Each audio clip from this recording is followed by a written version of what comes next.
ഓസ്ട്രേലിയക്കെതിരെയുള്ള രണ്ടാം T20യിൽ ഇന്ത്യക്ക് 4 വിക്കറ്റിൻ്റെ ദയനീയ തോൽവി. ഇന്ത്യ നേടിയ 125 റൺസ് പിന്തുടർന്ന ഓസ്ട്രേലിയ 13.2 ഓവറിൽ 6 വിക്കറ്റ് നഷ്ടത്തിലാണ് ലക്ഷ്യം നേടിയെടുത്തത്. 4 ഓവറിൽ വെറും 13 റൺസിന് 3 വിക്കറ്റ് എടുത്ത ഓസീസ് പേസർ ജോഷ് ഹേസൽവുഡാണ് പ്ലെയർ ഓഫ് ദ മാച്ച്. രണ്ടാം T20യിൽ ടോസ് വിജയിച്ച ഓസ്ട്രേലിയ ഇന്ത്യയെ ബാറ്റിങ്ങിന് അയക്കുകയായിരുന്നു. 3-ാം ഓവറിൽ ഓപ്പണർ ഗില്ലിൻ്റെ വിക്കറ്റ് എടുത്ത് ഹേസൽവുഡ് ആദ്യ പ്രഹരമേൽപ്പിച്ചു. അടുത്ത ഓവറിൽ നഥാൻ എല്ലിസ് 2 റൺസ് എടുത്ത സഞ്ജുവിനെ വിക്കറ്റിന് മുമ്പിൽ കുടുക്കി പറഞ്ഞയച്ചു. 5-ാം ഓവറിൽ സൂര്യകുമാർ 1 റൺ മാത്രമെടുത്ത് ഹേസൽവുഡിന് മുമ്പിൽ കീഴടങ്ങി. അതേ ഓവറിൽ തന്നെ തിലക് വർമ്മയെ 0-ന് ഹേസൽവുഡ് മടക്കിയതോടെ 32-4 എന്ന നിലയിൽ ഇന്ത്യ എത്തി.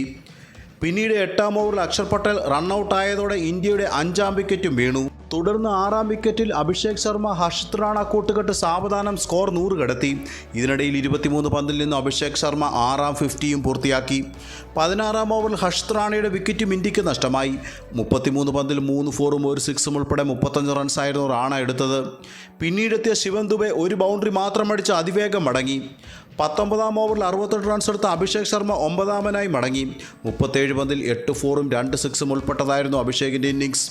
ഒടുവിൽ 18.4 ഓവറിൽ 125 റൺസിൽ ഇന്ത്യൻ ഇന്നിങ്സ് അവസാനിച്ചു. മറുപടി ബാറ്റിംഗ് ആരംഭിച്ച ഓസ്ട്രേലിയയ്ക്ക് മിന്നും തുടക്കമാണ് ഓപ്പണേഴ്സ് നൽകിയത്. എന്നാൽ 5-ാം ഓവറിൽ തിലക് വർമ്മയുടെ മികച്ച ക്യാച്ചിൽ വരുൺ ചക്രവർത്തി ഹെഡിനെ പുറത്താക്കി ആദ്യ ഓസീസ് വിക്കറ്റ് വീഴ്ത്തി. 8-ാം ഓവർ എറിയാനെത്തിയ കുൽദീപ് യാദവിനെതിരെ 2 സിക്സും 2 ഫോറും ഉൾപ്പെടെ 20 റൺസ് മിച്ചൽ മാർഷ് അടിച്ചെങ്കിലും അവസാന പന്തിൽ അഭിഷേകിന് ക്യാച്ച് നൽകി മടങ്ങി.